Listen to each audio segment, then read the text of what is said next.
How's it going, Twitch? My name is Skull, and on behalf of Eastasiasoft, welcome to today's stream. Today, I am once again taking a look at our newest horror visual novel, The Letter. Man, this has been a really interesting game, and if you don't like horror, don't worry, it's pretty tame. Also, hi Nintendo fan, how are you doing? So, I want to make clear that this game is available right now for Nintendo Switch and Xbox. It will be ported to the PlayStation early next year, as well as receiving a physical copy on the Switch that you can pre-order right now through PlayAsia. So, if you're a fan of collecting physical games, especially physical EAS games on Switch, then make sure to head over to PlayAsia and pre-order this. I know that I'm looking forward to getting this game physically. Man, EAS has made it really easy for me to fall in love with their VNs, I gotta tell you. So, enough blabber. Let's just go ahead and continue.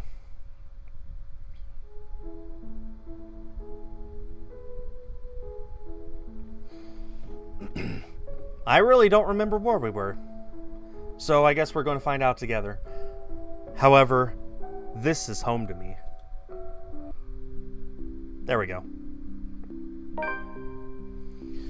Morning dawns bright and clear the following day. Still haven't cleaned her room, I see. Although the air still feels muggy and I miss the chilly autumn weather, it's one of those rare weekends when I allow myself to sleep in for the sake of sleeping in. The clock is flashing 9 a.m. when I open my eyes. Not 5 o'clock, as it's clearly shown right down there, but, you know. Becca's already gone, likely to the library. She has a habit of keeping herself busy, even on a weekend. That's right, so last episode ended with her wanting just some company as she fell asleep, and Becca decided to stay with her until she fell asleep. That's how it ended. She did leave a note on the fridge reminding me to eat, along with a plate of breakfast on the counter. Really? She gets angry when I call her mom, but then she goes ahead and does things like this. Hi Dem, and hi Debut Ranger, how are you guys doing? This is keeping you going. Well, hope you enjoy the stream. Hope everyone enjoys the stream. I flop back lazily in my bed. From my window, I can hear the world beginning to stir. I should too. There's still papers to organize, documents to sign, and hand over tomorrow. Yet, just staring at a gloomy white ceiling like this, waking up alone, it's easy to be filled with the irrational need to go back to sleep. But I've got calls to make, people to check up on, and a good news to deliver. Blindly, I fumble for my phone on the nightstand and dial the number I've been itching to call since yesterday. It rings for a good while. I can already imagine Mama's startled face. She's probably cooking something for dinner right now. Knowing her, she'll turn off the stove first, like she'll always remind me, wash her hands and wipe them thoroughly in her apron before picking up the phone. Small, striking habits I didn't know I'll miss until I stopped seeing them. Hello? Santos residence? Mama, how are you? The usual pleasantries, questions about how they're doing, how life's going on back home, bits and pieces, although small, helps form a vague picture of things I missed in my mind. That's a really hard sentence to get through. We got it. EJ's excited voice resounds from the other end as I smile to myself. What about you? Are you eating well? You asked that a few days ago, but yeah. And, Mama, I've got something to tell you. Oh no, you're not pregnant, are you? What? No!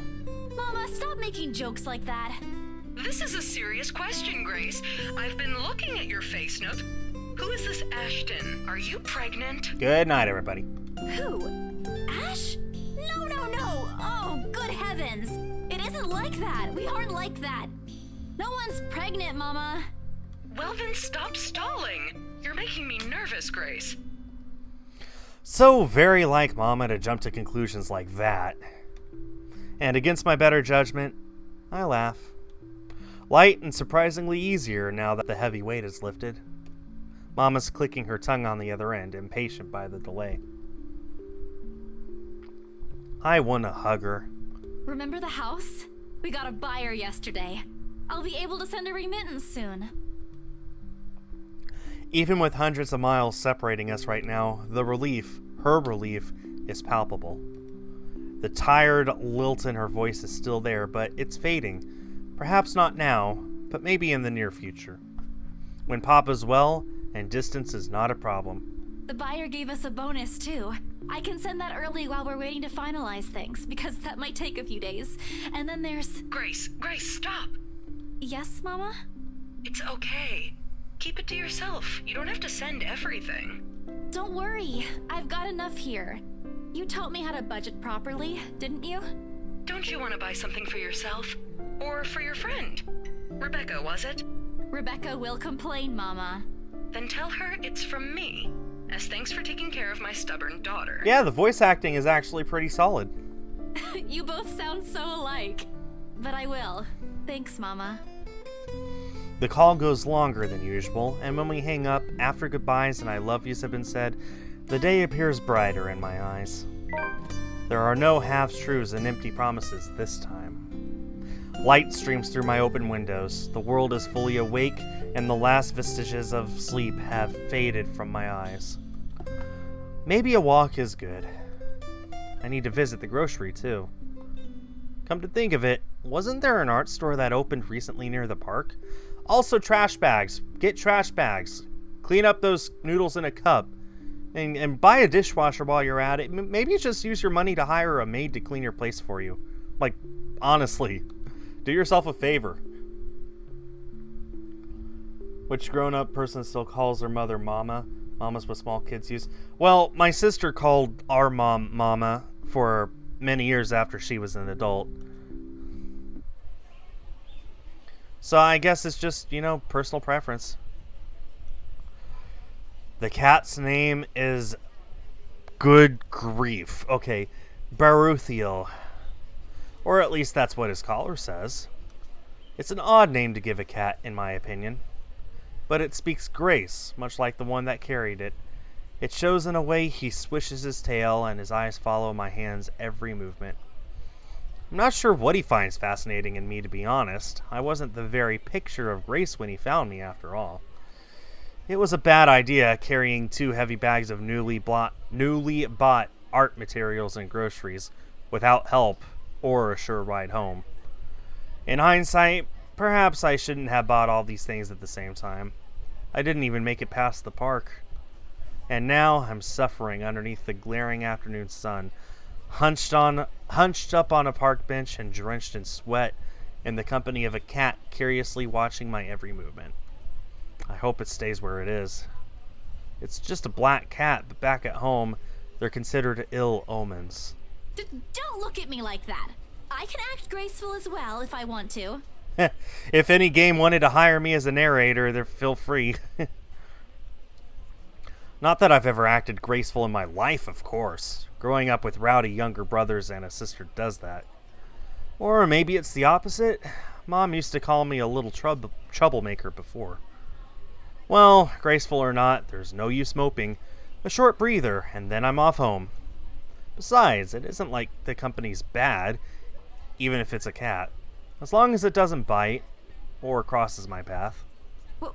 Where's your owner, anyway? He has one, doesn't he? An owner? That's what the collar's for, isn't it? A bandage is wrapped on one of its paws, though. I wonder what happened to it. Hi, Leandra. How are you doing? Did he run away? Well, if you don't have one, I won't be able to take you in. My apartment doesn't allow pets. I tried to bring one home before, a cat. Not black, of course. And Rebecca threw a fit before the landlady could. I take a small packet of sweets from one of the bags beside me and pop it open. As I'm about to put one into my mouth, he meows. My hand stops. Do you want one? He doesn't meow again as I'm expecting him to, but I take his unblinking gaze as a yes. I shift the piece to my palm and hold it out to him warily. He sniffs at it once, twice, before... Baruthia! Like a good, properly trained pet, Baruthiel responds as soon as he's called.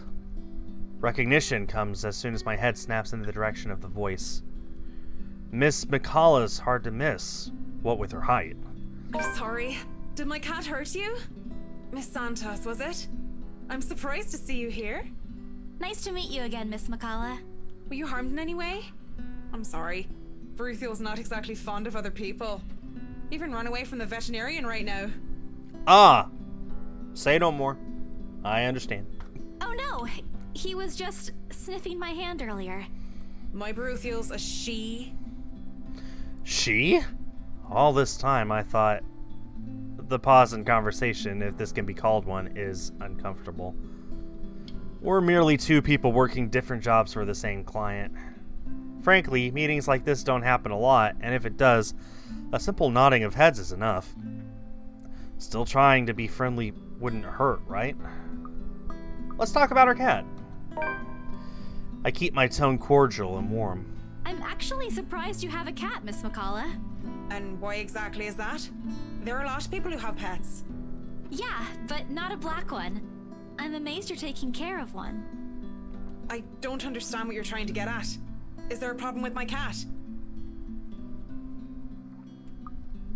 No, not at all. She's very sweet. I just now realized if you hit the B button, you get the visual without any of the UI. So if you want to take a screenshot, there you go.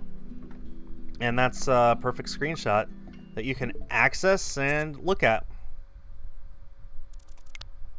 It's kind of a handy feature, isn't it? Just in other cultures, aren't they a sign of bad luck?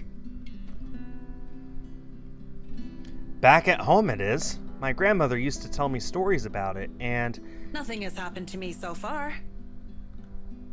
displeasure is evident in her voice. Ah, of course. I've forgotten that for other people, black cats are an omen of good luck. There you go again, running your mouth off, Isabella. I rack my brain for a way to remedy the situation, but she holds out a hand. This is a good place to stop and end this conversation, don't you think so? It is good to see you again, Santos. A complete dismissal, if I've ever heard one. I watch her as she leaves, though she stops shortly before crossing the threshold separating the park and the street. She faces me again, looking like there's something she has forgotten to say. By the way, about the Ermengarde mansion. With my clients. Ermengarde! The rights, I mean. Every time I see that or hear it, I'm like, it's the Ermengarde mansion. Ermengarde mansion! That's what I think of. I hope you don't mind me asking, but has the deal been finalized? There's still a few papers they need, but the house is more or less theirs now. Ah, thank you. That's all I needed to know. Wait, about the mansion. The letter. The same one they saw. Whoever she is, she's asking for help. Someone. I want to tell Miss McCullough that the urban legends aren't just legends anymore. They're real. She is not going to believe me. Don't mind me. I need to go too. Have a good day, Miss McCullough. I hasten to pick all the bags I've left on the bench and ran as far as my legs can take me. In that moment, what I'm carrying in my hands weighs far lighter than the overwhelming guilt trying to consume me. Home. I want to go home. Anywhere where I won't be reminded of the house. Of her. Of my own cowardice. Oh, that was a really short day. The food tastes less appetizing tonight. A pity. One would think that someone had been on a continuous binge of instant noodles would find a home-cooked meal enjoyable. But it isn't. Hunger isn't what is gnawing at me tonight. Neither are my sore muscles. The TV runs loudly in the background, but what it says barely registers in my brain. It's hard when the things you're trying to forget keep returning to the forefront of your mind. It distracts you, eats at you, devours you. I wish this would stop. I wish I wasn't the only one who picked it up. I wish it was somebody else. In other local news, a woman was found dead in her home yesterday evening. Luxbourne police officials are currently investigating the crime scene, but has classified the case as homicide. Huh? The victim, identified as Rose Pamela Cooper, 33 years old. working as a real estate agent. Rose? Discovered lying in a pool of blood in her 2-bedroom flat with the words "Help me" repeatedly written on the walls. No. No! This isn't what I want. This isn't supposed to happen. None of this is supposed to happen. No one's supposed to die. Those are just stories, right? Legends. That's what everyone kept telling me, so why? And I... Immediately, I rush to my study table to search for my phone. My hand, cold from dread, clings tightly to it as soon as I touch its edges. A piece of folded paper, the letter, lying unassumingly beside it, slips to the floor when I pick up the device. But I pay it no mind. There are more important things. Right now, I need to call her. I need to call her. I was with her. I was just with her not long ago and she was okay. No. No. No. It isn't Rose. I'm sure of it. I just talked to her and... A sob escapes me and hot tears begin to blur my vision. One after another they trickle down, weighted by this very same guilt I refuse to admit I've been carrying from the start. The same one I've been hiding from. The same one that has put the people I care about in danger. My hands shake as I navigate to Rose's number on my contacts list. She'll answer, right? That's what she always does. She'll pick it up, tell me to turn down the waterworks, and call me a wuss afterwards. She'll answer. Please answer, Rose. Again and again I dial, whispering, praying, pleading. Come on, Rose. Don't do this to me. Please pick up. I know you're there, Rose. You're not dead. Please tell me you're not. This adds to the series of deaths and disappearances that has plagued Luxbourne in the recent years. The authorities are currently looking at a possible link with the notorious Anselm Butcher case. The TV runs loudly in the background. A deafening static sounds from my phone's speakers. But in my ears, I can only hear the screams. Her pleas. Her whispers.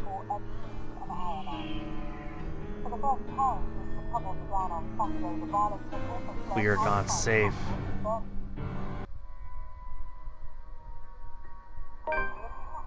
A buzzing sensation jolts me awake. My body still wants to sleep. I forgot what I heard, what I saw last night. But it's there, nudging, prodding at me. Slowly, I become aware of how awkward my position is and the aches that accompany sleeping in a curled up position the night before. If I even slept at all. The memories are impossible to forget now that Rose is gone. They say it's easier when you say it out loud. Instead, the words weigh heavier on me each time. She's gone. Gone because of me. Because of one letter I was too curious to look at. I should have been more careful. I should have just kept my mouth shut. I should have destroyed it before anyone else got involved. I should have... The notification light on my laptop blinks incessantly, mockingly, when I look at it, as if it's calling me back to a sense of normalcy. I check it nevertheless, out of habit more than anything. If this were one of those typical days, I'd happily comply and get myself to our office. Today my limbs just feel heavy. Email reads, to all BRC employees, in light of the recent events, there will be an all-staff emergency meeting from 1 p.m. to 2 p.m. Attendance is a must. Company changes, new hierarchy and policies will all be discussed during the meeting. Everyone's expected to bring a copy of their own attendance logs and sales reports for the last 6 months to be submitted to your respective managers for review. We're expecting everyone's cooperation. Thank you, Joanne Alice Schultz, HR Manager. On one hand, going will keep me busy, take my mind elsewhere. On the other, the place in itself is a stark reminder of what my own fears have cost me. I should just... What do you guys think? Should we go to work or should we stay at home? Leaving it up to the chat. Come on. You guys decide.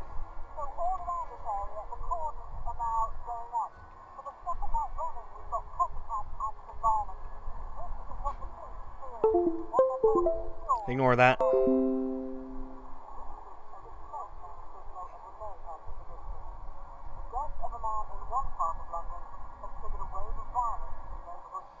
Go to work. That's kind of what I'm leaning towards. No one else is replying, so we're going to go to work. Moping won't get me anywhere. This is just like one of those things, isn't it? You deal with it with a smile, no matter how bad things get, and hope for the best. Although my whole body feels like lead and my limbs are sore, I push myself away from the chair and head for the shower. The letter I dropped on the floor last night flutters open as I pass by, unfolding for no one else but me to see. Every word written on it glares back at me. They sneer. They ridicule.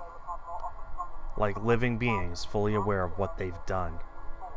With a huff, I pick it up and shove it into my bag, perhaps with more anger and frustration than I'm used to showing. This, too, I'll deal with. Somehow, I'll find a way and make things right. I have to.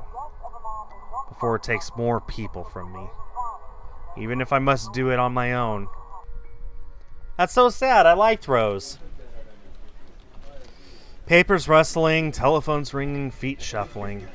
Overall, today looks like a typical working day at Briar Realty Corporation. Except it isn't. The air is thick with tension and unspoken questions. No doubt, everyone present has already heard about Rose. If they missed last night's report, they'd likely see it in the morning news, in the papers, or on various news sites on the internet. Everywhere is a bitter reminder. In fact, everyone's giving me a wide berth, as though the mere mention of Rose would be enough to trigger something in me. Yep, Rose was the green-haired girl.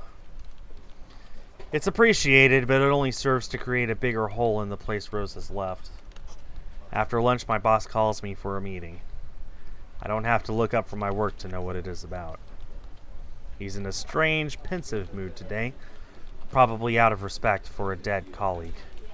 Oddly, I'd appreciate it more if he just shouted at me today. Anything is better. I'm sure you've all heard of what happened to Miss Cooper.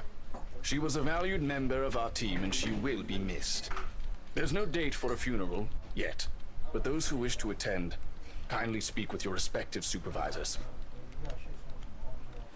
By the way, has anyone heard about our still AWOL staff? None? HR, you know what to do. Santos, a word? In my office? At the end of it, I've been given the entirety of Rose's workload, including finalizing the rights papers, and have been promised an ample compensation for my efforts. I think he's expecting me to be happy about it. Instead, I immerse myself in my work. I have to, anyway, if I want to forget. Time flies when you do, and by the time I give notice, it's already late. Everyone's already gone, leaving me in the company of a radio and a member of our janitorial staff. I don't even know his name. Rose likely does. She remembers people easily like that. The Luxbon Police Department continues its search for the following reported missing people. The radio blares one name after another. Hold on a second. Missing? Aren't they... Still, I have to check. Frantic, I turn back to the laptop. The loud tapping of my fingers against the keys fills the office for the better part of my shift as I look through everything. The background about the place, its history from the current owners, and list of employees hired under BRC. And I'm right. Of course I am. BRC may have a lot of staff. They may have a lot of agents hired, but I'd remember those names anywhere. After all, they're also part of the crew who worked with us in preparing the mansion for the open house. Then the letters... No, that can't be. I hope it's not what I'm thinking. But Rose is... Something snaps into place in the fraction of a moment. These people, Rose, the letter. I need to... No, if it's like this, they still won't believe me. I have to make sure of it first. Evidence doesn't lie. That's what Ash often says, right? If I have proof, then maybe. I don't want to get my hopes up yet, but maybe there's still a way I can save them. The letter, my phone, papers, anything that'll be useful. I grab all of them and stuff them in my bag. I can't stay here. There's something I need to do. There's something these people should... The noise cuts sharply through the room, stopping my hand short of cramming a pen into my bag. Hello? Anyone there? Is that a printer? Someone must have left the printer open again. I may be in a hurry, but if I don't turn it off, another person is certainly going to have a fit tomorrow over wasted company resources. Most of the time, it's Rose who does the nagging, but the clicking of my pen in my hand is a welcome distraction as I search for said object. Each stride my feet takes also echoes through the empty workplace. I've lost sight of the janitor minutes ago, and with me being the only one left, the tapping of my feet against the wooden floor is something I soon learned to appreciate. It doesn't take me long to find it. By the time I turn it off, 5 pages are already strewn about on the floor, the paper tray having also been left ajar. Sighing, I pick each of them up and put someplace proper. But the page that greets me next makes my blood run cold. The chill that makes its way up my spine is as numbing as the day in the attic. The sheets crinkle under my tense grip. All I can hear is my breathing as it rasps through my gritted teeth. But before I can gather myself, take the first steps out of here, total darkness suddenly envelops me. And as if hearing every horrid thought running inside my head right now, something snaps. A soft creak grating through the thin veil of stillness that has descended into the room. Every muscle, every bone in my body goes rigid at the sound. Familiar. So familiar now. Yet my own treacherous curiosity still presses me to take a careful peek over the cubicle's wall. It's her. Standing in the only exit of the office, albeit facing away from me. She doesn't even need to turn around for me to know it's the same misshapen face, tattered clothes, and unsightly gain. The same person in the attic. I take a step back. The pen I'm holding slips from my hand, and her entire head turns.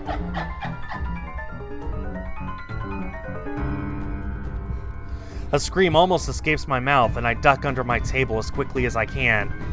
My heart is pounding hard against my chest. I can hear the bone-chilling sounds of her walk, the weird clicking that follows her, and the telltale squelch of something wet as she walks towards me. Nearer and nearer. The sounds are slowly getting louder.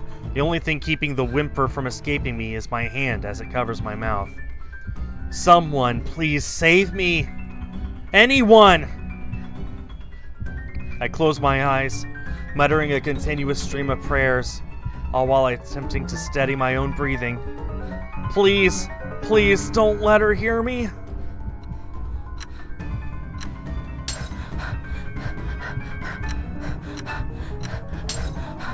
I promise I was pushing that button on time. Our Father, who art in heaven, hallowed be thy name. Thy kingdom come, thy will be done, on earth as it is in heaven. Maybe it's programmed so that you can't do it right. I don't know. Give us this day our daily bread, and forgive us our trespasses, as we forgive those who trespass against us. And lead us not into temptation, but deliver us from evil. Amen.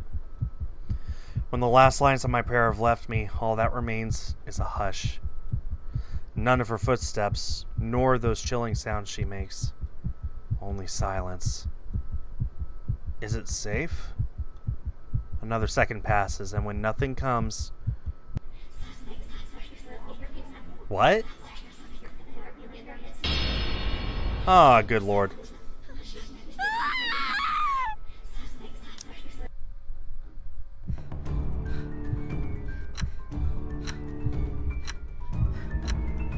There we go. I have to press it so early. So early.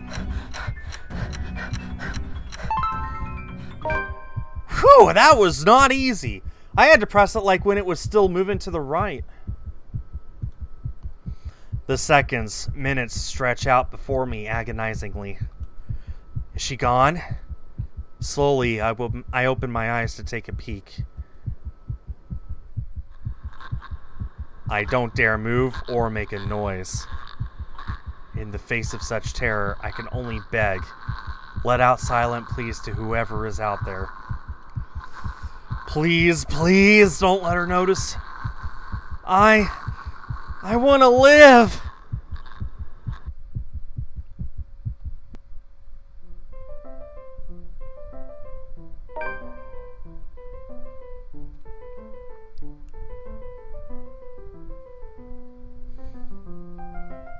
Okay.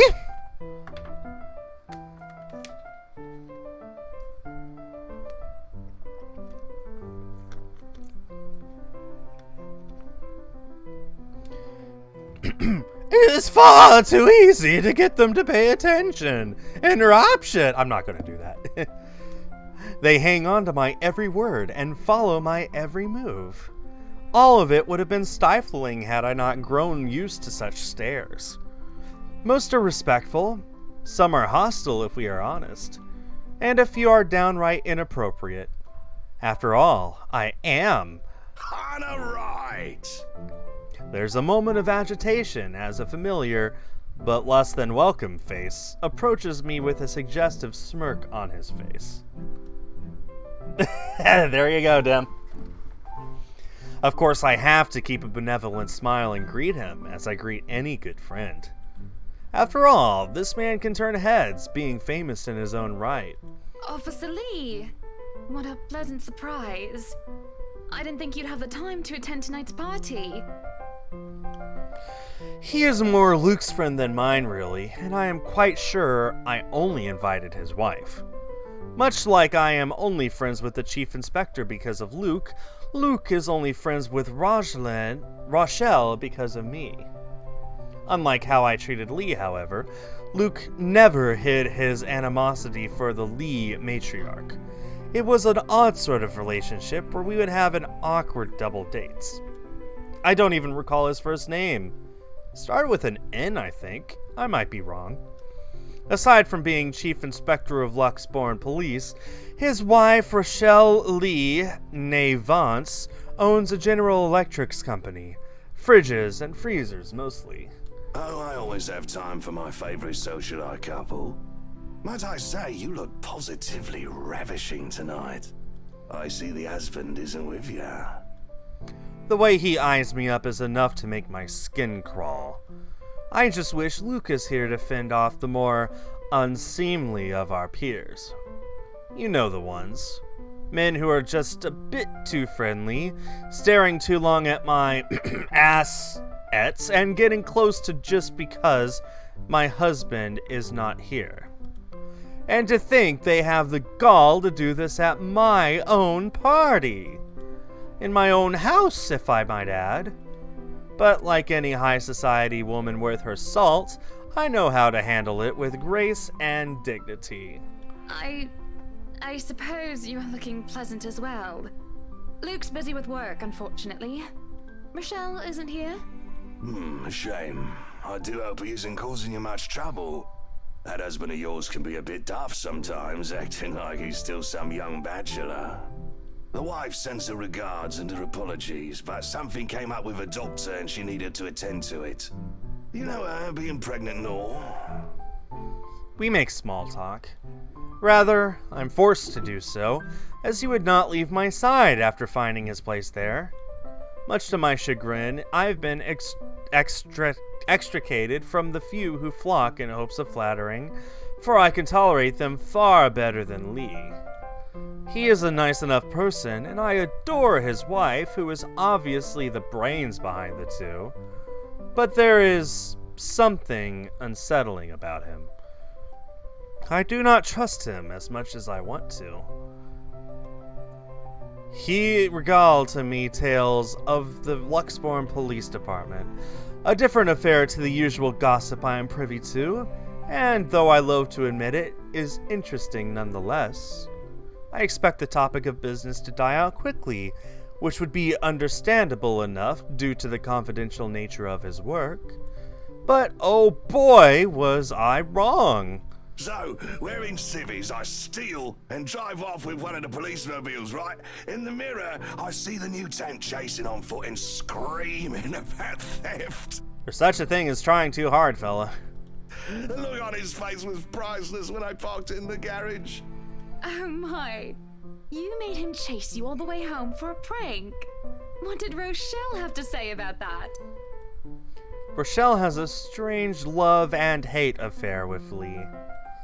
He is a married man who did not grow up past his early 20s, judging by the way he acts. Surprisingly enough, they've been married for a good 20 years. A lifetime if you compare it to my marriage of 7 years with Luke. I, on the other hand, well, Luke is no Lee. I should be happy about that, I suppose. Although my darling did have his moments. The wife pulled my ear and gave me a good talking to, though. Besides, we live in a flat a block away, so it wasn't much of a grand chase. Weren't you living in a house near the countryside? Moved for work, you know. Or you probably don't. No, I don't. But a flat in downtown? I suppose if that's what you like.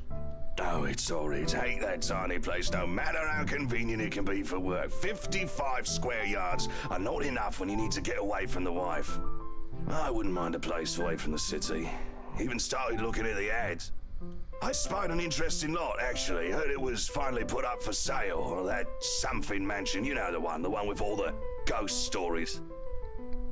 I know what he's talking about. There are really only a few urban legends around here. It's... The Ermagood Mansion? That's the one. Worthy of a king it is. I'd buy it myself, but Rochelle would only gripe if I brought it up to her. Not to mention all the expenses a place like that will be a real fixer-upper.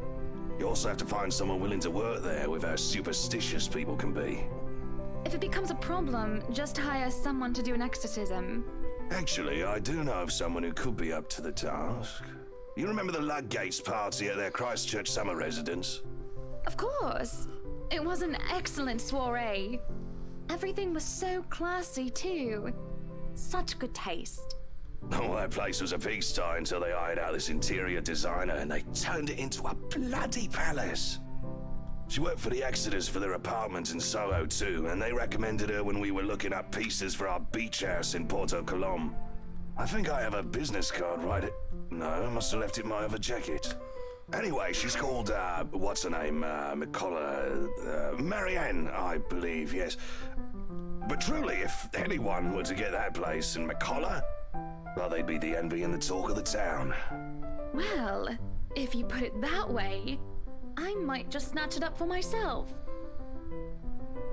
Okay, so this must have taken place before the beginning of Isabel's part of the story. This place was starting to feel a bit small lately anyway. Sure, a 3-story penthouse might not fit the definition of small for some people. Okay, maybe a lot of people. But it isn't big enough to have grand parties in. It is, as it is, I only invited about 30 people to this one, and it already feels cramped in here. It certainly would be nice if I didn't have to ride an elevator up and down several floors before I can get anywhere as well. All Luke's words and not mine. Besides, I have been looking for a good anniversary gift. Luke might like this one. Where is he anyway? Yeah, this is several days prior. Luke is dressed to the nines as he usually is, and he looks ready for whatever the day will throw at him. His butler and valet wait at his side just in case he isn't as ready as he looks. Oh, sure, that is normal. What is confusing me is the fact that he is on his way out of the Bent house, considering he won't have anywhere to go until much later. Where are you going? I am to attend the Triad Autumn tasting. I do believe I informed you of this 2 weeks ago. Yes. And might I remind you that I had stricken that off your schedule? Because 1, the doctor told you to stop consuming so much alcohol. And 2, I informed you a few days ago about the open house we are going to attend in its place. That's funny, I remember. One of the key selling points for Luke was the wine cellar in the mansion, so yeah, that's gonna be a point of contention.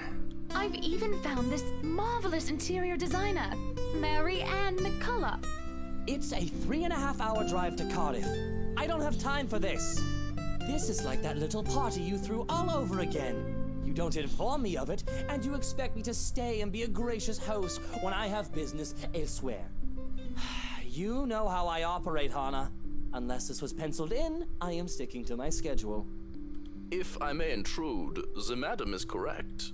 Your physician did insist you moderate your drinking, unless you wish to incur acute pancreatitis. And you did have this open house penciled in last Wednesday morning. Bullocks, I don't remember doing so. Well, you did. While very hungover, in fact. He did. Moaned about me being too loud, but gave in after some pushing. Perhaps that was a bit too cruel and manipulative of me, but... Whose side are you on? Come on, Luke. You promised we'd do whatever I want this weekend. Gordon Bennett, fine. I am giving this house tour of yours a chance. Who in the world is Gordon Bennett, and why did he... why is that an exclamation? But if it proves to be a waste of time, I am going to Cardiff, and you are going to take a cab home. Are we clear? It's just a bit of a husband and wife tit for tat, isn't it? All couples have their arguments.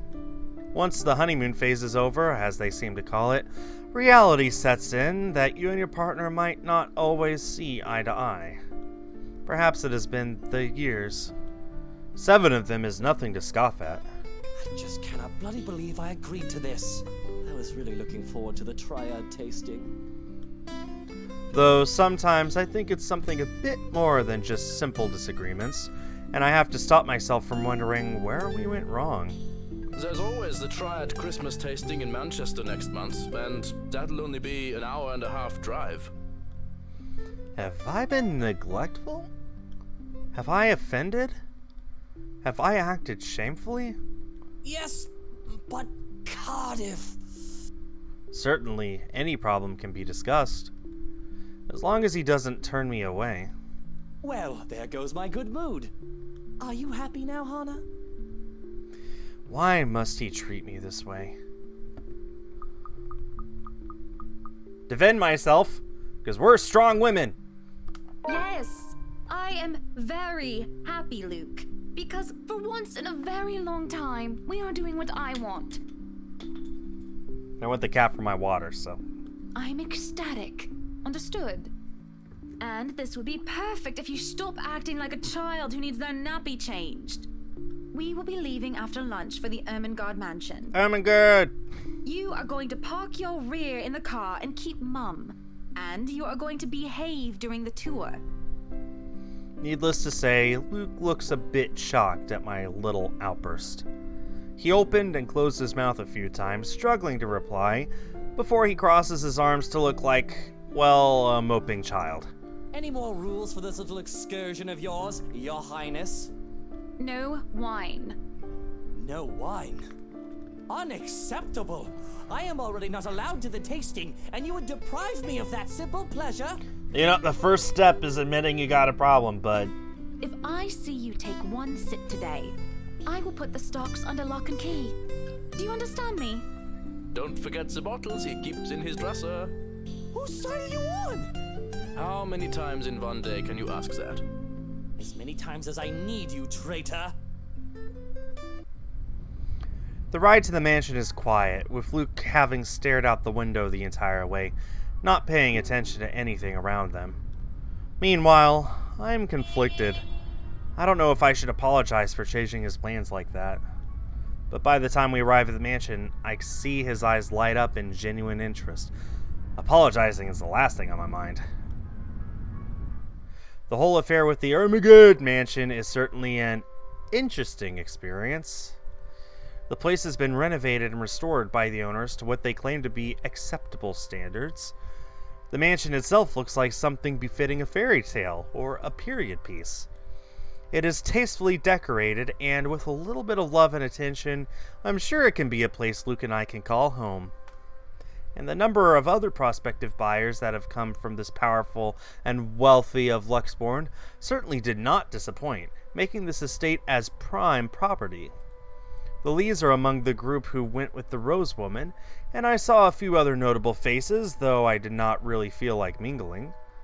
Unfortunately for every one of them, the Wrights are interested in buying. What's been bugging my mind, however, is that Isabel. What is her problem?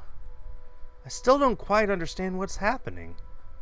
One moment she's scrambling to give us the paperwork to finalize the sale, then she's panicking over some kind of prank letter or another. The second thing on my mind is how touchy my darling husband is being towards the poor dear. I cannot even plaster a smile on my face, a horrid scowl taking its place. There's no way I can pretend nothing is wrong as I hum. And I'm sure little Lily here would certainly appreciate it if you remove your pretty hands from her, darling. He's quick enough to detract his hand, which is all that the girl needs to, well, for lack of a better word, escape. I think I need to step out for a while. I'll be back. Oh, this is interesting. Okay, this is cool. When it switches perspectives, they put the graphic for the, they swap out graphics for the exact same scene. That's so cool. I like that. I like that a lot. Nice little touch. Her partner follows, shouting after her without hesitation. There is an awkward air among us as we are left in the wake of whatever that was. The others murmur and gossip with each other, speaking of the poor daft girl and telling the tale to whoever was not audience to the act in the first place. It doesn't take too long for the woman, Rose, to return and pull us aside into the study for what I rightfully assume is damage control. Rose invites Marianne in too, hoping to apologize to her as well. But the woman refuses, saying she's not one of our clients anyway. That leaves myself, Rose, and Luke, the last all too eager to make himself comfortable in a study he's no doubt already claimed as his own. I can't apologize enough about what just happened. Please forgive Isabella. She's been under a lot of pressure lately. She's young, and all those rumors about this being haunted just got to her head. And it must be this terrible heat, too. Not a drop of rain for days now. Oh, it's fine. The poor girl must feel so embarrassed about what she just did. But I say, let bygones be bygones. After all, she's only a child. She looked, what, 19? I shoot Luke an accusing look at these words. After all, he tried flirting with the girl. The nerve of him! And not only that Isabel girl, but also Marianne, and Rose too. What kind of husband would think that it's even a remotely good idea to make moves on 3 different women while his wife stands there? Did he drink while I wasn't looking? She's a bit older than that. But again, I apologize. And if there's any way I can make up for what just happened, just... I know what you can do. Be a darling flower and get us one of those bottles you plan to serve. Pop it open. We were planning on serving some champagne. I can get that. That would be lovely. Much obliged. Do you want a glass as well, Ms. Wright? Oh no, I'm fine. I really shouldn't be drinking right now. And Luke shouldn't be either. But right now I'm just too tired for any sort of argument. I don't have the heart to scold him in public as well. I am certainly not his mother. I just want to get this horrid day done with, go home and sleep. Perhaps I'll even have a strong cuppa before I head off to bed. Yes, that sounds nice. When Rose comes back with the champagne, I beckon her over. As I told her partner before, I have every intent of acquiring this house. I might as well, even if I'm having second thoughts about getting it for Luke. The moment we, the Wrights, had expressed interest in this place, we'd had eyes set on us. If we don't buy it, that might as well be the signal to have busybodies gossip about how we may or may not have lost our fortune. Regardless of the fact that it is false, image is everything when dealing with these people. These are the unspoken rules for people such as ourselves. And besides, I really did like the place. Why, everything here is simply wonderful. Well, except for this ugly painting in the study. It looks like a bad fake of an Edvard Munch painting. Here's the deal. I'm willing to pay 10% higher than your listing price. Oh man, imagine. Imagine. Oh man, imagine. If anyone tries to outbid us, just add another 5%. Imagine. I doubt anyone can, of course. Good lord, imagine actually paying more than what someone wants for a house. God bless America. Or, you know what? Just add 15% to the listing price, and we can sign all the paperwork now. Aw, man. I guess, if that's what you want. That won't be any trouble. I don't have all the papers now. Didn't think this would be a quick sell. I'll have copies sent to you so you can look over them. And if you'd still like to finish the rest of the tour with Isabella's group, you're more than welcome to. No, I think we're good here. We'd appreciate a private tour of the place a lot more, I think. All right. Should I let Marianne in, then? Marianne? Oh, right. She's been waiting outside the study this whole time, hasn't she? I'll need to have a little chat with her to move this little mansion project forward. Please do. There's a look of apprehension when the other woman enters the study. Yet, like a professional, I see the moment when she steels herself and masks her worry. Admirable. We have this project then? Of course. Will you be needing anything from us? Having the floor plans would be a great start, just so that I can look at them beforehand. And if you could tell me when you're available for a meeting so that I can include it in my calendar? Oh, is a meeting really all that necessary, Marianne? I guess we could send Johans to help you out. You two can start by getting rid of this ugly painting. A hush falls upon the room at my request. What painting? And lo and behold, the painting is gone. In its place, a mirror stands, which leaves me to look at my own confused expression. Odd. Well, no matter. Back to the topic at hand. Marianne, dear, we are simply far too busy to meet up. Or perhaps maybe I should. Free up the schedule. But I guess we can free up a day to meet with you. I don't really need another Maudlin Monday reading about Maury anyway. The book club can function without me for one day. Oh man, oh man. Obviously unaffiliated, but I can't help but think of that Family Guy clip. Peter, we're hosting a book club. Would you like to join us? Oh, okay. And he snaps his neck rather than sitting on that. Can't help but think about that right here. What time shall we be seeing each other? How does lunch sound? Besides, my house has a high priority over book club. Why, we can hold the next meeting in this place. Surely the beauty and grandeur of it all will inspire spirited and lively debates about whether modern-day writers could match up to the classics. I might as well clear up the rest of my week to handle whatever affairs buying this mansion requires of me. Any social activity can be put off until the the Wright Mansion's grand debut. I'll have my fill of great parties and gatherings, especially when I organize them myself. That sounds good. Although, with a project of this scope, we might need most of the day to tackle your concerns. A more thorough inspection of the place is also preferable. Breakfast then. It's a date. It's really not. All right. Monday. 10 o'clock sharp. We'll see you then. Actually, Marianne suggested that we meet at 9, but who is even awake at that unholy hour? I was lucky enough to wake up this morning before Luke went all the way to Cardiff. We say our goodbyes, shake hands, and make it clear without outright saying it that we now own this house. By the time we left the mansion grounds, sunset is almost upon us. So, you really want to buy this place then? That's a bit of a big impulse buy, even coming from you. Not that I'm complaining. Well, I'm glad you're not complaining like you usually do. It's a right and proper Christmas miracle, isn't it? Hannah has finally done something right.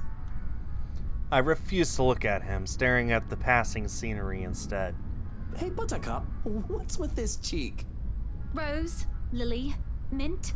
The nerve, Luke, the nerve! Is that what this was about? 1, that woman's name was Rose. And 2, you know I don't mean a word of that empty flirting. And it's still the principle of things, Luke. I understand if you try to woo them to get what you want when it seems that I'm not looking. But I told you once before not to do it when I'm there. Luke dealt with other women in the past to get what he wanted. Sometimes I have my doubts. I really want to believe that I am an exception, that he is not just using me like he has used those other girls.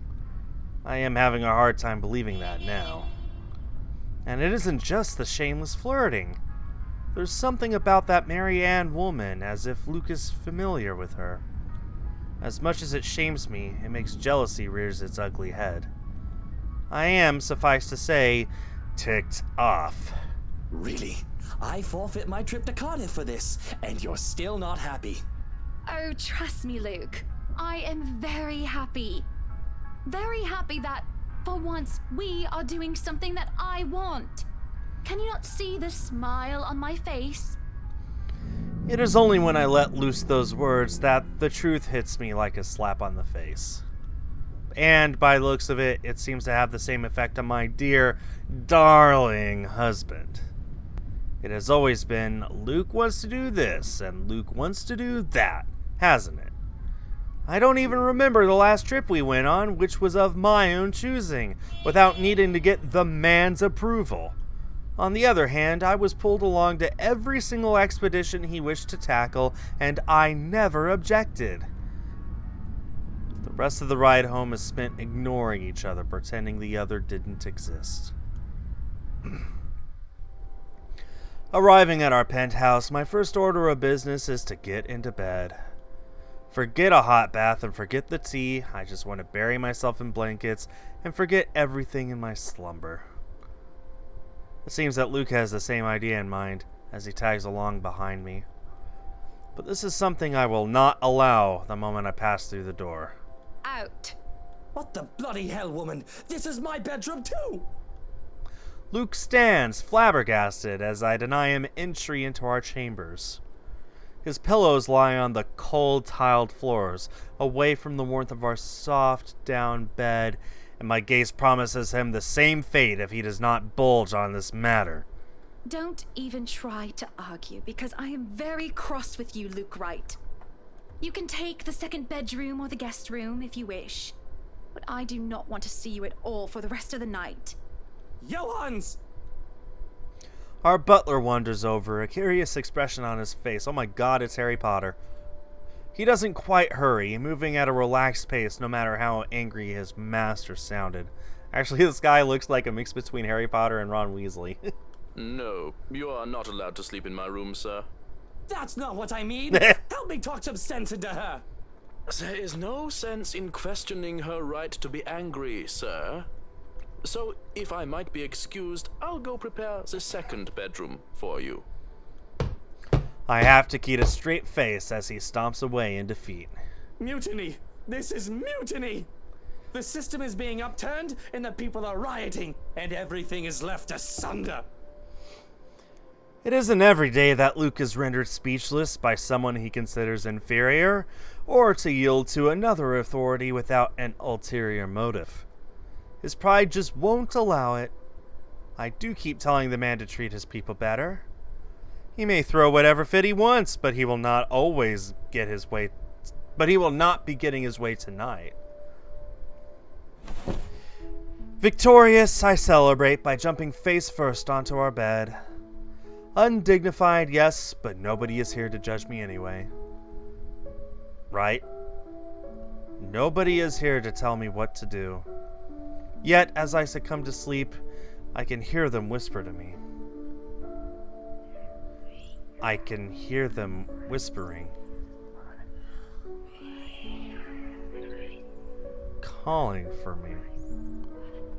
They want me. Need me.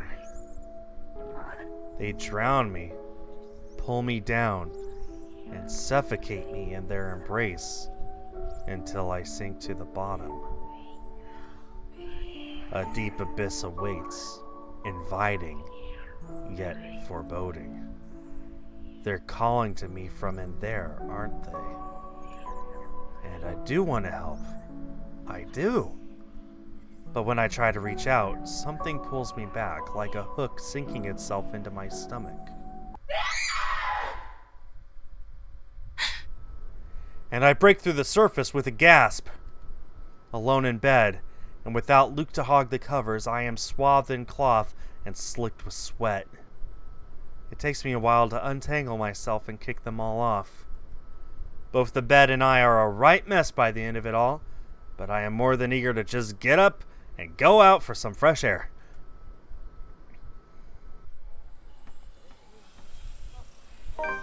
Well, it's good to know that Isabel wasn't the only one affected by this. The days past had gone by a blur. We hadn't talked much, Luke and I, outside of necessity. In fact, we hardly talked beyond the topic of acquisitions of properties. Properties being the mansion, of course. Everything has been so busy that I haven't talked to anyone outside of business, and it is just so stressing. So, one can understand my need for a good chat, preferably over a good meal. There are times when any decent, emotionally healthy, and sociable, capable person needs a good friend.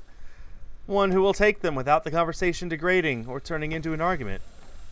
Or barring a nearby friend, I have an interior designer under a confidentiality agreement to listen to me. Up, higher, come on now! The place is bustling with movers, carrying furnishings here and there, along with several trunks of personal belongings taken from our penthouse. I can hear Luke barking at them in the other room, making sure nothing is handled carelessly or gets stolen. Yeah, that's not happening, Dem. Careful now! I know your pictures are framed by cheap plastic, but those are framed by African Blackwood and are one-of-a-kind commissioned paintings. Each one is easily worth a lifetime of what you lot make. It's hard to tune him out. The walls did not do a good job of muffling him at all. But then again, it is Luke. I would still hear him ranting even if we were on opposite sides of the mansion. And I'm wearing earplugs. I'd really like to thank you for inviting me to breakfast, Mrs. Wright. But I already ate, so I should really go back to work. Nonsense! You arrived so early, you must not have gotten a proper meal. Our butler has made a surprisingly lovely bubble and squeak. Sit, sit! I'd situate us in the dining hall, but it is a mess right now. Oh, Johans! The man in question appears, ready with a tray, as he starts to set the table for us. We sit in silence as we are each served a plate. Bubble and squeak, topped by a nicely poached egg with cherry tomatoes and other garnishes adorning the edges of the plate. A cup and saucer and a teapot with some Earl Grey is placed down for Marianne, and I ask for Orange Julius. How are you liking the project? Drop that vase and I'll have your head! I know it's only an 8 million yen vase, but I swear, Well, It's certainly a fun challenge, incorporating the designs of a Jacobean manor and the functionality of a modern household. 8 million yen is like $100,000. I have ideas I would like to suggest, by the way, about what to use the second bedroom for. I have been informed of your goddaughter and thought a kid-friendly room might be in order. You read my mind. I was actually going to bring that up. Oh, that would just be so lovely, Marianne. That way, Kylie can bring her friends over as well. And a good friend of mine, Rochelle, is expecting a baby. I can just imagine little ones running around, filling this place with the pitter-patter of their feet. We'd have to make sure they don't trip and fall on the stairs, though. We won't be able to finish everything up until after the party. But we'll have it ready by then, so that all we need to do is to move in the furnishings. Yes, that's plenty fine. It's not like we're in a hurry to have it. And we wouldn't want the workers to disturb the guests or the other way around, do we? Just make sure it's presentable. You know, in case a guest snoops about. Of course. As for the kitchen you wanted, I've already negotiated for the high-end stoves and the hot and cold drawers, so on and so forth. I've got a friend who was able to customize them so that they'll look like the counters we'll be replacing and fit the rest of the interior. They'll be bringing them in today. Why can't you people do anything right? Don't drag it. You'll scratch the wood. Okay, I can agree with him on that. That actually is an issue. Excellent. But no, really, how have you liked it so far? Oh, it has been wonderful, believe me. Everything is going smoothly too. It has been a long time since I've worked on something on this grand a scale. Nowadays, everyone is about condos and flats, living in the city where every room is an identical box. Believe me, this is very refreshing. We lived in a condo before this, Marianne. I didn't mean any insult. It's fine, sweetie. Look at you, all frazzled. I was just pulling your leg. Luke wanted that penthouse when we got married, and you can thank him for purchasing this place as well. She looks confused. Of course she has every right to be. She, no doubt, overheard me push that estate agent into the sale, making quite the aggressive offer. She saw me sign the papers for the mansion as well. I just had to scoff. Don't be fooled. I'm just the treasury. I wouldn't be able to make a purchase this grand without his seal of approval. I see. That's it. That's all you have to say? Yes. It wouldn't be appropriate to comment further. It is unprofessional. Unprofessional? I can't help but let out a deep sigh as I stick a fork into the dish. I didn't want professional. I want someone who will either agree with me, even if it's just for the sake of agreeing, or someone who will try to talk some sense into me. Neutral responses are so boring. There's no discourse in the middle ground. The food is good. Best bubble and squeak. Of course it is. Our kitchen staff only uses the freshest hand-picked ingredients. Only the best for the Wrights.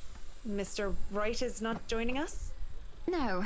He is far too busy bossing people around.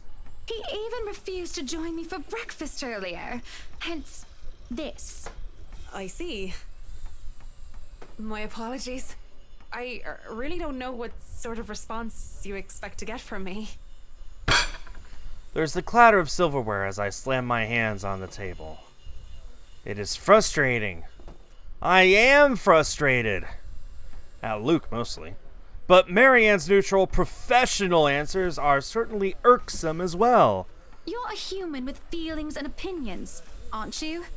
Don't give me this bollocks about being professional when we're having a nice, friendly chat over a nice and friendly breakfast. Nice and friendly!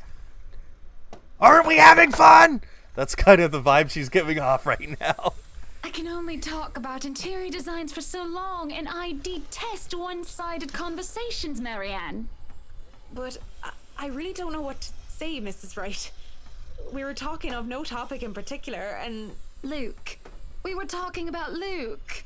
About him not eating breakfast with you? About him treating me as if I were some treasury. I didn't realize that I shouted that out loud until it is too late. There's a stunned silence that settled before I slumped back into my seat. Hiding my face behind my hands, I can feel my shoulders shake. Breathe, I tell myself. Calm down. But it is just too hard. Honestly, sometimes I feel like he doesn't love me anymore.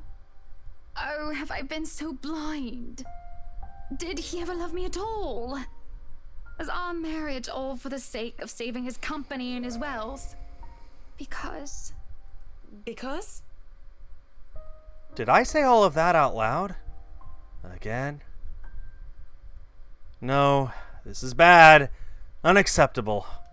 It has been rumored before, the real reason for our engagement, but if anyone were to know of this, marriages of necessity to carry on political and financial power used to be a common thing, but the Evans-Wright union is the perfectly happily ever after. Was supposed to be.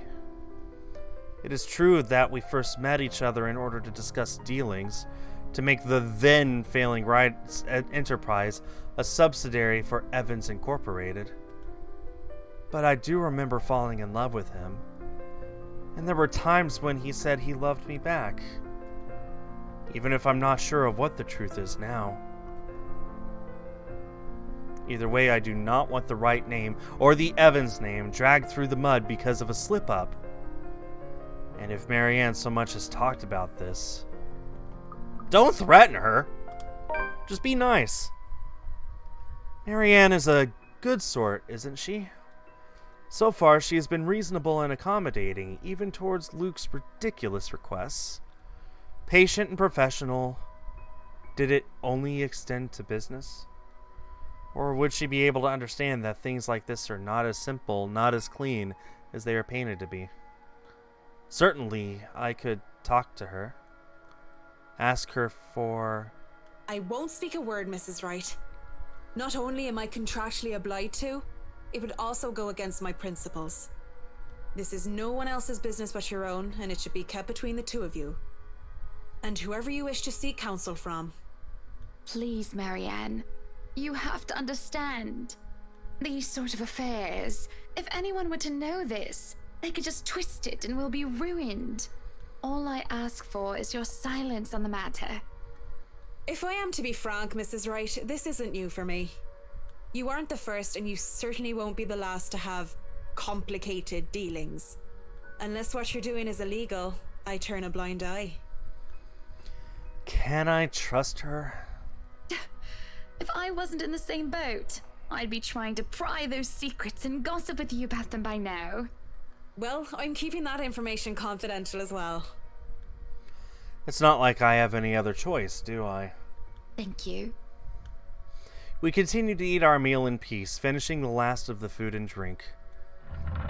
When the door to the parlor opened, Marianne and I are just sitting in silence. Madam, the photographer from Luxury Living is here. I give him nothing but a small nod. This was a wonderful meal, Marianne. You're free to return to your duties. I must excuse myself. It was my pleasure. And thank you for the food as well. Making my way downstairs, I look back and see Marianne give me a nod and a small smile. That certainly put me in lighter spirits. An interview with Luxury Living. That is today, isn't it? Oh yes. People had caught wind of our new mansion the very moment we left the open house. Luke had boasted he could acquire the property in no time, and allowed a photo shoot for an interior design magazine to be scheduled today. Well, there were complications, and it took longer than it usually does for us. Hopefully, I won't have any other unfortunate slip-ups with someone who isn't bound by confidentiality. The mansion grounds has been one of the first things to be fixed up, aside from the bedroom. Although it's still a work in progress, it had a promising start, and I can already see the flower patches. Luke's flavored daffodils stands out easily, having been transplanted from the pots that used to litter the rooftop of our penthouse. Why, if the moving crew thought that Luke was being hard on them, they clearly didn't see the landscaper on his way out. The man looked as if he was ready to faint, and Luke seemed ready to kill him by the end of their discussion. It is in the gardens that I see him standing near the flowers, in quiet admiration. Well, look who it is. He is hard to miss. The hulk of a man that clearly did not belong, and the big backpack and suitcase he has with him makes him look much larger. It is a peculiar sight, seeing someone who looks like he does handling little, delicate things with such care. He looks up from the gardens and does a double take before a friendly face replaces his serene expression. Miss Wright, yeah? Hi, Zachary Steele here from Luxury Living, ma'am. Hope you weren't waiting too long. But it looks like you're still moving in, huh? Thought for a second there my calendar was wrong and I came here too early. The one and only. Welcome, welcome to Maison de Right. And yes, we've been in the process of moving in as we were delayed, but it won't be a problem.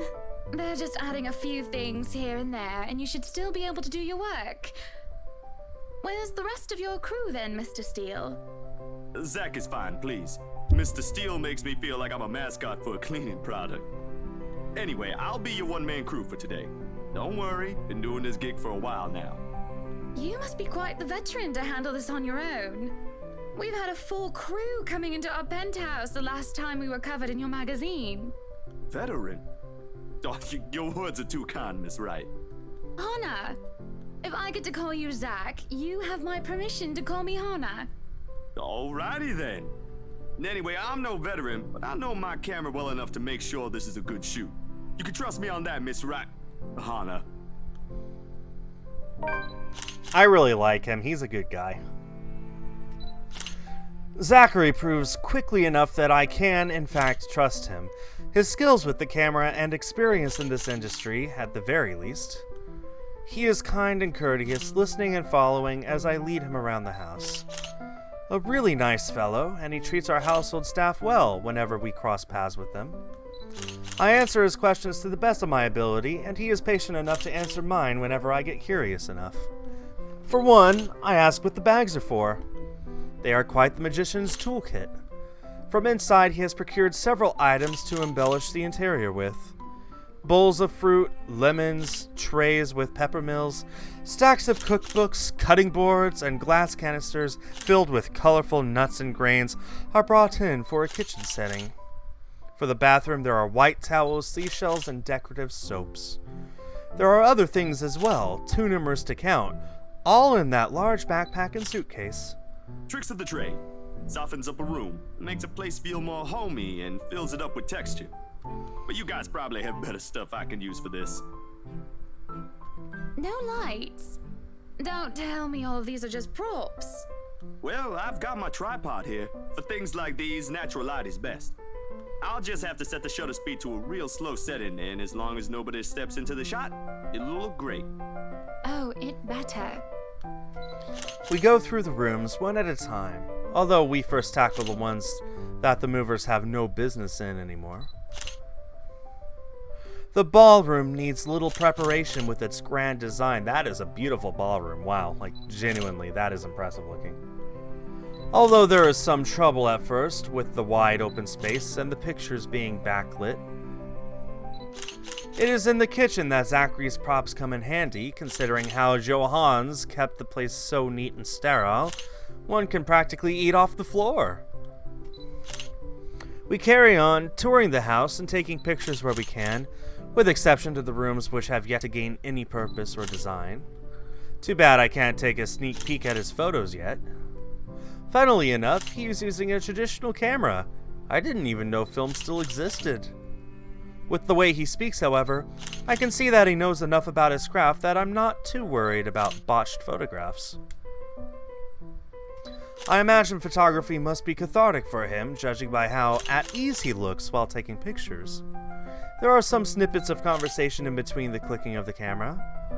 He even goes far as to talk about the terminologies like shutter speeds and aperture when I ask about the technical aspects. I can't quite see the picture as it is made, much like when I watch artists paint on their canvas. But just watching someone passionately practicing their craft as this is exciting in its own way. Going through the many rooms has been quite the exercise for the both of us. Despite that, he's been so nice, and I find myself putting on my best smile. But it is as we are taking pictures in the foyer that everything comes to a standstill for a moment. Just a moment. And had I not been paying attention, I wouldn't have even noticed. It is merely a split second when Zachary's movement is put to a halt. His finger doesn't move to release the shutter. Yet, he also doesn't pull the camera away from his face, gaze still firmly fixed through the viewfinder. His hands shake, and there is a light sheen of sweat on his forehead. Zachary? No response. Zach? Is something the matter? Lowering his camera, he blinks and stares at something behind me, before shaking his head. Turning around, though, I see nothing that could have gotten his attention. Oh, no, there's nothing wrong. I just remembered something, that's all. Let's get back to the pictures. Can you move a bit more to the left, yeah? I struggle to respond this time. There's a sudden weight on my back and an indescribable tightness around my throat. Everything stops. And everything starts again as I manage to choke out. If you're sure. I don't know what just happened. It was probably a dizzy spell. I'm fine. And he said he's fine. We continue at the same pace as before, although there is an unspoken agreement that we will not talk about what happened. We don't talk about Bruno. So, is this a full-time job for you then? Nah, I just freelance mostly, for magazines, newspapers, and events. So you can't really call it a full-time job. It's fun and it puts food on the table, but it's not what I really want to do. At least, not all the time. What is it that you want to do then? Maybe I've been out of line, sticking my nose in other people's business, but I can't help but ask. I regret doing so, as I see his shoulders slump, and the easygoing Arias fades away. He looks torn over whether he wants to talk about it or not. Films. Documentaries, mostly. But cinematography is a lot more difficult than photography, right? I was working on this thing, actually. What thing? Well, it wasn't really a big thing. People didn't like Blue Fonzie very much. People don't like a film about colors. I suppose they would have liked Blue Bibby a lot more. Very funny. So, Grand Director, do you want to tell me what Blue Fonzie is all about? He hesitates. But when I refuse to budge on the matter, he gives in and spills it all out. Blue Fonzie. Sorry. Le hair la plus sombre des Nord Britanniques. Dark blue, the darkest hours of the Black British. He speaks with passion of one who has gone through the very matter he is concerned with. There is conviction, knowledge, and experience in his speech. Why, I would have told him that he is an amazing speaker, if only I wasn't so engrossed listening. Prejudice and discrimination, in schools and in the workplace. Lesser chances for opportunity and higher chances of being treated like a criminal. He spoke of blacks and people of color in general still being treated like second-class citizens, all because of the color of their skin. It is all just positively riveting and sad. It comes to a point wherein he soon loses steam. He looks abashed, realizing what he's just done. Sorry, I just got so carried away and... It's fine. It is really so fascinating to watch people talk about their passion after all. You should see how your eyes light up when you speak so fiercely. You do have very beautiful eyes. Uh-huh. Thanks, I guess. I want to say that I understand where he's coming from, but I really don't, do I? I was born with a silver spoon in my mouth, and I've lived a charmed life. It hasn't been perfect, but the difficulties I've been through pales in comparison to what others experience on a daily basis. I certainly don't know how I would have fared were it any different. Would I still have met Luke, and would he still have loved me if I was any lesser? What was your home like? these things you talk about, it sounds like you've... Well, I don't mean to pry, I mean. Live with my older sister and my grandparents. We had a shop selling all sorts of things below our flat. And well, I was one of the few non-white, non-British students in class. I didn't get pushed around or anything straight up. Even then, I was one of the biggest kids around.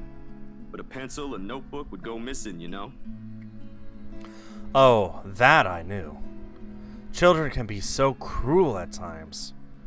Of course, it may be a slightly different story when you have personal guards and the stolen item is not a pencil but an expensive heirloom. So what about you? How you liking your new house? It's pretty impressive.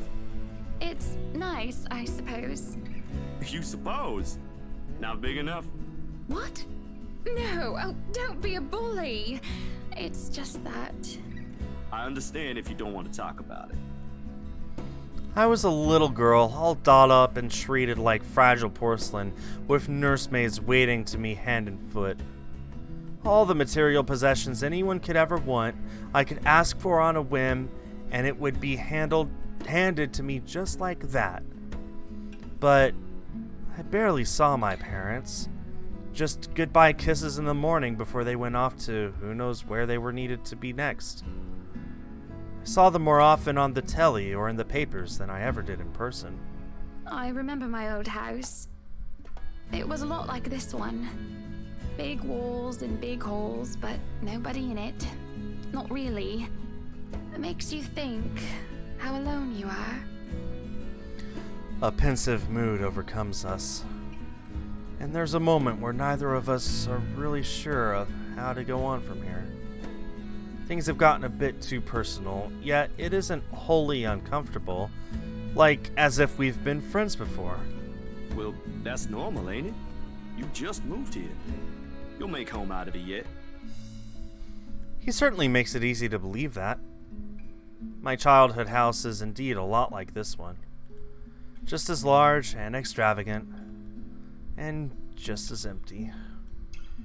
I hope he's right. So, Monsieur le Photographe, you've covered the one and only Ermengarde Mansion. This is where we save. Making sure that we're saving again. There we go. Alright, guys. That was... Pardon? That was day 3 of The Letter. Out now for Nintendo Switch and Xbox One, with a port to PlayStation coming early next year, as well as a physical release for the Switch. So yeah, lots to look forward to with this game next year.